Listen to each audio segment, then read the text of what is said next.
আসসালামু আলাইকুম বন্ধুরা, সব কেমন আছেন? আপনারা কি জানেন মেহমানদারি করা সুন্নত? মেহমান কোনো মানুষের বাড়ি যদি যায় নারাজ হবেন না।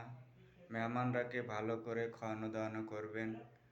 আর এটা মনে করবেন না যে মেহমান খালি হাতে চলে এসছে, মিষ্টি হলে আসেনি, কিছু হলে আসেনি, এরকম কিছু মনে করবেন না। মেহমান হচ্ছে একটা মানে আল্লাহর তরফ থেকে একটা মানে আল্লাহর তরফের একটা মানুষ, মানে আল্লাহ পাঠিয়েছে, তাই আপনার কাছে গিয়েছে।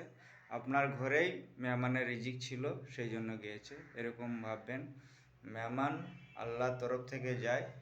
মেহমান সবারই বাড়িতে সবাই যায় না, বুঝতে পারলেন? তো ইনশাআল্লাহ একটু শেয়ার করে দিবেন, সবাইকে জানার সুযোগ করে দিবেন। অনেকজনা মেহমান দেখে নারাজ হয়ে যায়, কুটুম দেখলেই নারাজ হয়ে যায়। এখন কেউ কারো বাড়ি যেতে চায় না, এখন খালি টাকা টাকা পয়সা পয়সা করে দৌড়ে বেড়ায় সব। তো ইনশাআল্লাহ আত্মীয় স্বজনের বাড়ি যাওয়ার চেষ্টা করবেন, যারা একটু টাইম পাবেন। তাতে খুশি হবে, আল্লাহও খুশি হবে। আর মানে রিস্তাটাও ঠিক থাকবে। তো সেই হিসাবে যাবেন একটু বেড়াতে।